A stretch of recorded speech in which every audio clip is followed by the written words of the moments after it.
같이 있습니다. 여호와께서 여호수아에게 이르시되 내가 오늘 애굽의 수치를 너희에게서 떠나가게 하였다 하셨으므로 그곳 이름을 오늘까지 길갈이라 하느니라. 또 이스라엘 자손들이 길갈에 진쳤고 그달 14일 저녁에는 여리고 평지에서 유월절을 지켰으며 유월절 이튿날에 그 땅의 소산물을 먹되 그날에 무교병과 볶은 곡식을 먹었더라. 또 그 땅의 소산물을 먹은 다음 날에 만나가 그쳤으니 이스라엘 사람들이 다시는 만나를 얻지 못하였고 그 해에 가나안 땅의 소출을 먹었더라. 아멘. 교회 성장이라고 하는 목회월간 이제 이렇게 쭉 보다가 보면 성공한 목회자의 이야기도 많이 나오지만 가끔씩 이제 개척을 하고 있는 어려운 목사님들의 이야기도 많이 나옵니다. 그 내용들을 저는 이렇게 쭉 읽어보면서 새 힘을 얻기도 하고 그리고 하나님 앞에 감사도 하고 감동을 받기도 합니다. 여러 목사님들의 이야기가 나오는데 그 중에 이제 개척교회 목사님들의 이야기를 이렇게 보다가 보면 달 말이 돼가지고 이제 교회에 월세를 내야 되는데 월세를 내지 못해서 주인들이 막 교회를 막 비워달라고 했어. 그것 때문에 우는 그런 목회자들의 이야기도 있고 또 교회 재정이 너무 어려워지고 힘들어지니까 그대로 교회 문을 닫는 게 아닌가 하는 걱정 속에 목사님이 이제 가면은 안 된다라고 하는 생각을 가지고 있음에도 불구하고 당장 어려우니까 노동 현장에 가가지고 노가다로 목사님이 몇 푼이라도 벌어보려고 그렇게 가서 몇 푼이라도 버는 그런 일에 대한 일들, 그런 갈등, 목회 갈등, 또 목회를 하면서 눈물 흘리는 그런 내용들을 이렇게 쭉 보다 보면 남 같지가 않아요. 남 이야기가 같지가 않고 마음에 쭉 많이 닿습니다. 근데 그 목사님들의 그런 목회의 간증을 쭉 보다가 보면은 대부분 보면은 빚 때문에 생활비 때문에 임대료 때문에 기도해야 되고 쭉 어려워지고 힘든데 목사님들이 나가서 자기가 한번 벌어서 해봐야 되겠다 해결해가지고 너가 나가서 몇 푼 벌어온다. 근데 벌어와가지고 그것이 교회가 유지가 잘 되어지지 않는 거예요. 그러면서 목사님들이 늘 깨닫는 건 뭐냐, 교회가 겨울을 보내고 차갑고 춥고 그때를 보내면서 그 가장 어렵고 힘들 때 교회가 누가 교회를 이끌어주고 누가 교회를 운영을 했는가를 생각을 해보는 거예요. 그러니까 자기가 노가다 해가지고 벌어온 돈이 실제적으로 교회에 목회하는데 사는데 큰 도움이 되지 못하고 결국은 하나님께서 지켜주시고 하나님께서 보호해 주셨던 사실들을 늘 고백하는 걸 봅니다. 그 목사님들의 자료에 보면 그런 거예요.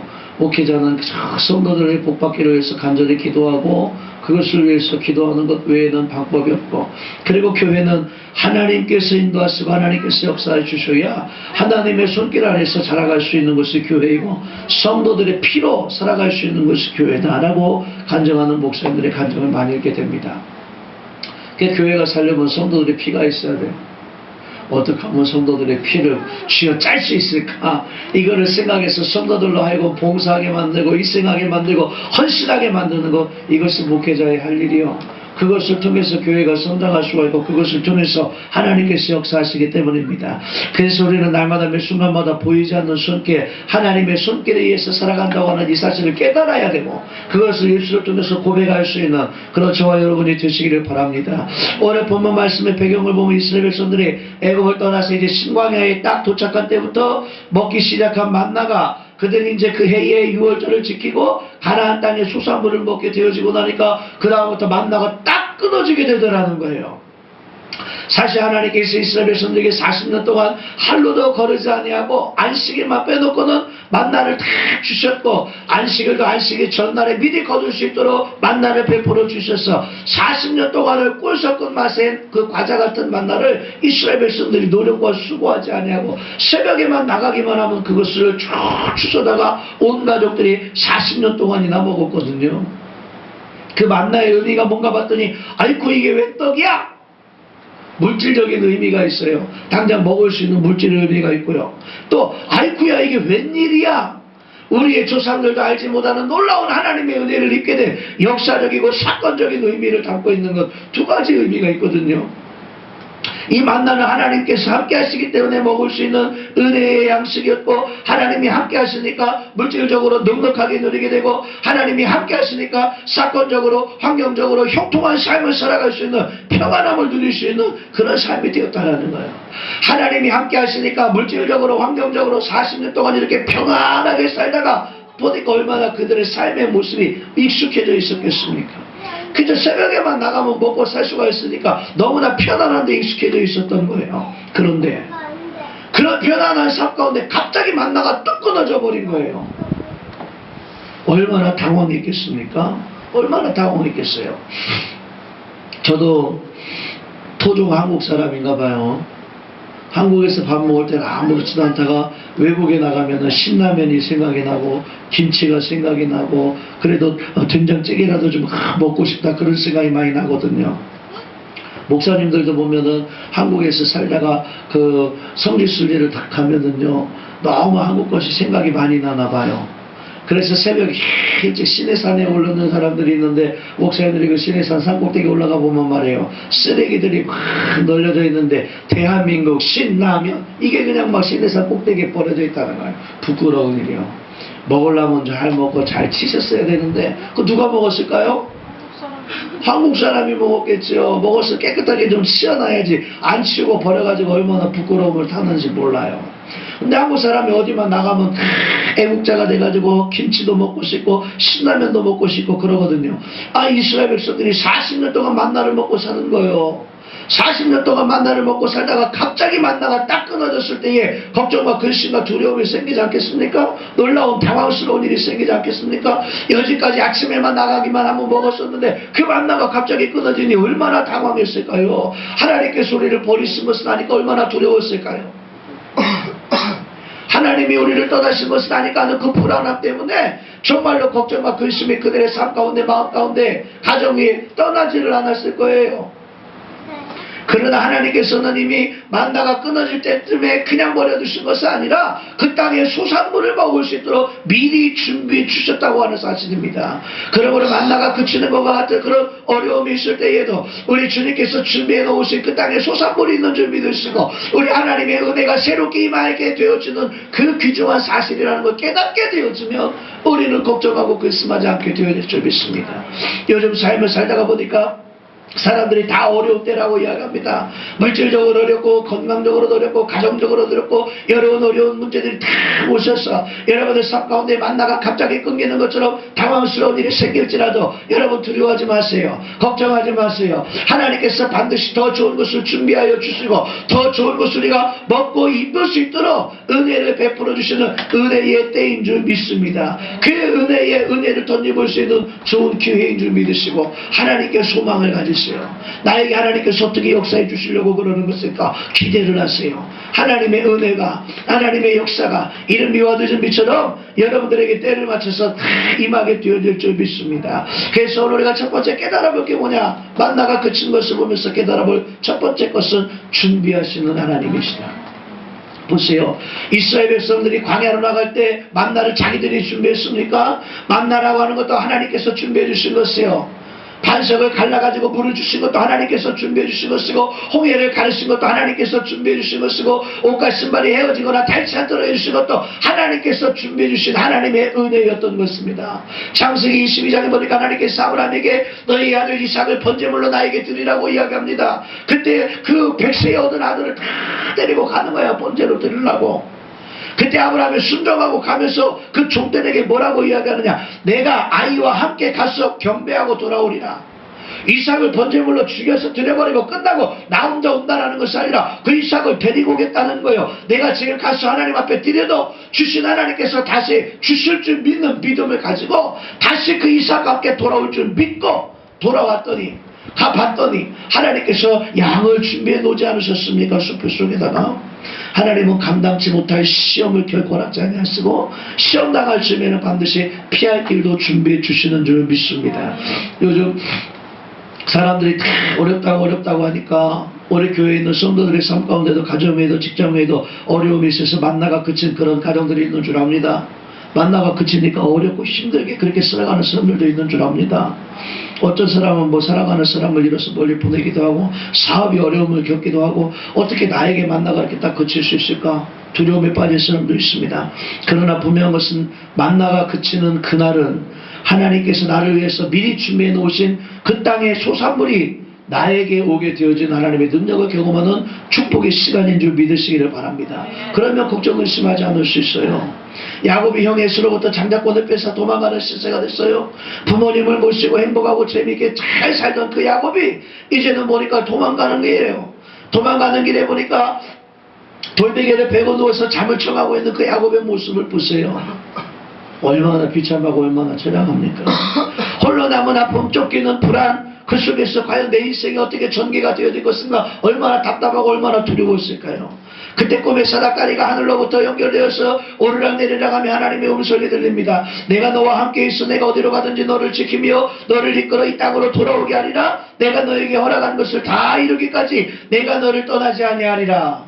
하나님께서 너를 떠나지 아니라. 이 말씀을 듣고 이 꿈을 꾼 야곱이 잠에서 깼을 이렇게 고백합니다. 여호와께서 과연 여기 계시거늘 내가 알지 못하였도다. 하나님이 미리 여기 와서 계신다라는 거예요. 내가 그 하나님의 인도하심 속에서 하나님을 따라가기만 하면 하나님께서 반드시 나를 그대로 돌아오게 하실 줄 믿는 믿음이 전제되어지고 나니까 걱정과 근심과 두려움이 사라져 버리는 거예요.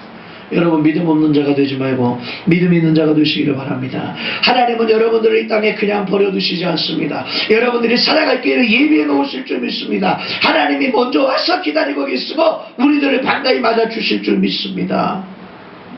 하나님의 기회요. 어떤 기회요? 하나님의 능력과 축복을 우리가 경험할 수 있는 우리에게 주시는 은혜로운 기회요.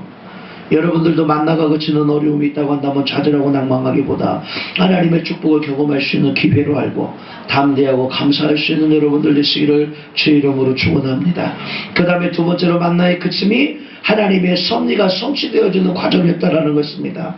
만약 하나님께서 이스라엘 백성들을 향해서 별다른 변화 없이 계속 만나를 주셨다고 한다면 표면적으로 볼 때는 만나가 매일 오니까 그것이 유익한 것 같지만은 이스라엘 백성들의 믿음과 신앙의 발전이 없는 거예요. 그 땅 위에서 살아가면서 무엇인가 다른 것을 할 수 있는 이런 발전이 없는 거예요. 발전하기 위해서 뭔가 하나님께서 이것을 이렇게 끊으셨으면 다른 것을 가통해서 가기를 원하고 계시는구나. 이걸 생각할 수 있어야 되는 거예요. 아이들도 보세요. 모유 먹을 때는 아이들의 눈을 바라보면서 엄마가 젖가슴 안에 다 품고 있으니까 이게 얼마나 예쁩니까? 얼마나 사랑스럽습니까? 그 아이와 엄마가 눈을 마주치면서 사랑을 다 주고받으면서 그 아이를 온순하게 잘 키울 수가 있는 거예요. 아이니까 좋은 거예요. 사랑할 만큼 4살, 5살짜리가 엄마 젖 먹겠다 그러면 그 조금씩 징그러워지기 시작할걸요. 소망이가 큰 놈이 고등학교 다니는 놈이 엄마 나도 이제 젖술 좀 주세요. 그러면 저런 놈 어떻게 줄 수가 있을까요? 얼마나 답답하고 얼마나 한심할까요? 아이들의 모유를 주는 것이 조금씩 크면은 이유식을 줘야 되고 조금 더 크면 밥을 줘야 되고 조금 더 크면 고기도 먹을 수 있도록 자라고 성장해야 키우는데 보람을 느끼고 기쁨이 오지 않겠습니까? 우리들의 믿음과 신앙이 날마다 언제나 하나님께서 그냥 주시는 그 만나만 먹고 있으면 안 되겠기에 우리들의 믿음과 신앙이 성장할 수 있어야 되겠기에 그래서 하나님께서 만나를 그치게 하신 줄 믿습니다. 제가 사업장 예배를 드리면서 김정동 집사님네 가서 늘 하는 말이 있어요. 사업을 할 때는 내가 노력과 수고를 해가지고 벌 수 있는 돈 얼마큼이요? 내 품삯만큼이요. 그 이상 벌 수가 없잖아요. 내가 아무리 기술이 좋아도 내가 벌 수 있는 그것만큼밖에 벌 수가 없는 거예요. 그래서 뭐라고 이야기해요? 사업의 눈을 크게 가지라고, 꿈을 크게 가지라고, 소망을 크게 가지라고. 그리고 지난주부터는 뭐라고 이야기하냐면 이제 하청을 줄 수 있는 곳을 찾아놓으라고 이야기하고 있어요. 하나님 앞에 지금부터 작정하고 10월 16일부터인가 40일 작정이 들어가면 그때는 기도를 하려고 그래요. 하청으로 내 밑 기반을 다져놓고 준비를 해놔야 그 다음에 하나님이 주시는 더 큰 축복이 있으면 그 축복을 받아서 일을 할 수가 있는데 기반을 안 다져놓으면 큰 일을 줘도 할 수가 없는 거예요. 얼마 전에도 보니까 뭐 일거리가 굉장히 큰 게 들어왔는데 기반이 안 돼 있어서 혼자서 일을 다 할 수가 없으니까 그 일을 맡을 수가 없는 거예요.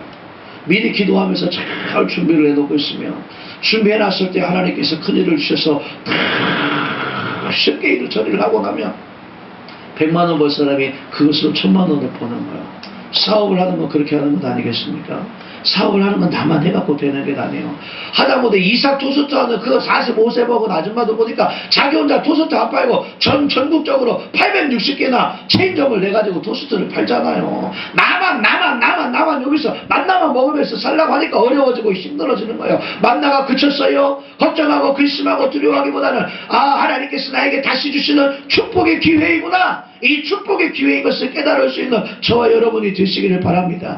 이스라엘 백성들 보니까 홍해를 건너갈 때는 다 갈라놓고 건너가라 그랬지만 요단강을 건너갈 때는 들어서라 그랬어요. 믿음을 보여라. 언제까지 우리가 믿음 없는 자의 삶의 모습을 가지고 있을 것입니까? 언제까지 하나님이 주시는 그것만 먹으면서 그 만나만 먹으면서 나갈 것입니까? 우리들의 믿음과 신앙이 성장하여야 되지 않겠습니까? 그곳에서 나는 소산물을 먹고 그것을 통해서 하나님 앞에 감사하고 30배, 60배, 100배 축복을 거둘 수 있는 그런 우리들이 되어줘야 되지 않겠습니까? 만나는 보세요. 30배, 60배, 100배로 만나 먹었다는 이야기가 나옵니까? 어디를 봐도 40년 동안 광야 생활하면서 그날 먹는 만나만 먹는 거예요. 얼마나 답답한 거예요. 얼마나 월급쟁이만 생활하면서 겨우 그렇게만 살 거예요. 기왕이면 가서 그 땅에 소산물은 30배도 되고 60배도 되고 100배도 될 수가 있어요. 그 소산물을 먹어야 그 축복을 거둘 수가 있는 거예요. 만나만 먹어갖고는 안 되는 거예요. 이제는 내 믿음과 신앙이 자라고 성장하여서 하나님께서 나를 크게 들어 쓰실 만한 믿음과 성장은 그 성장한 신앙으로 하나님 앞에 더욱더 열심히 일하고 하나님 앞에 더욱더 크게 쓰임받을 수 있는 그런 저와 여러분이 되어줘야 될 줄 믿습니다. 그러려면 이 땅에 사는 동안 우리가 열심히를 해야 되는 거예요. 하나님께서 나에게 어떻게 복을 부어주실지 일을 안 하면 안 되는 거예요. 교회에서도 열심히 일하고 세상에 나가서 내 직장에서도 열심히 일하고 가정일도 열심히 일하고 공부도 열심히 일하고 데살로니가전서 3장 6절에 보니까 힘써 수고하고 그에 합당한 대가를 받아 먹도록 하는 거 이것이 하나님의 뜻이라고 했어요.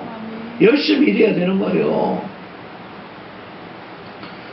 그리고 또 놀라운 사실은 하나님께서는요 특별한 상황에서는 만나를 내리셨어요. 광야라고 하는 곳은 먹을 것이 없기 때문에 특별한 상황이니까 만나를 내려주셨지만 일상적인 상황에서는 만나를 거두셨다고 하는 거예요. 왜? 매일매일 우리들의 노력과 수고를 통해서 벌어먹도록 하신 것이고 그 노력과 수고가 있어야 30배, 60배, 100배 결실을 거둘 수가 있기 때문에 그런 거예요. 여러분 인생을 살면서 편안하게 살면서 그저 만나와 같은 부스러기와 같은 그 정도의 은혜 겨우 먹고 살만한 그 은혜로 감사하고 그 은혜에 머물러 있지 말고 이제는 내일에 대한 분명한 소망을 가지고 목표를 가지고 부지런히 일하시고 열심히 일하셔서 하나님 앞에 감사하면서 일하셔서 하나님을 통하여 30배, 60배, 100배의 결실을 거둘 수 있는 그런 여러분들이 되시길 바랍니다.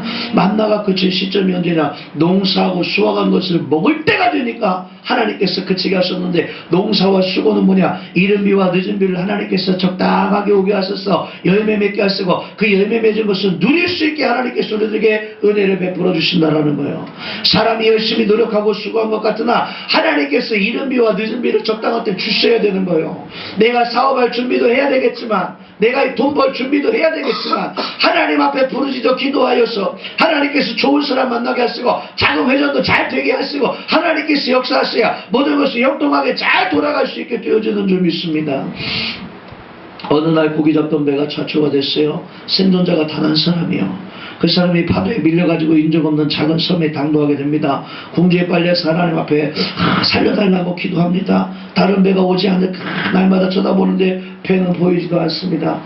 당장 살아야 되니까 작은 오두막, 어설프게 오두막 하나를 지어서 좌초된 배에서 건진 물건들을 갖다 좀 쌓아놓기도 하고 비도 피하고 바람도 피하게 오두막을 하나 잘 지어놓고 어느 날 먹을 것을 찾아갔다 오니까 오두막에 불이 난 거예요.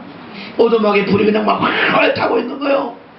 내가 여기 섬에 자초된 것도 슬프고 다른 배들이 나를 구원하러 오지 못하는 것도 슬프고 그나마 몇 가지 남겨놨는데 그것부터 다 타버리니까 삶의 소망이 없어진 거예요. 슬퍼 죽겠는 거예요. 얼마나 슬플까요? 얼마나 하나님이 원망이 될까요? 근데 그 다음날 배 한 척이 다가오는 거예요. 섬으로.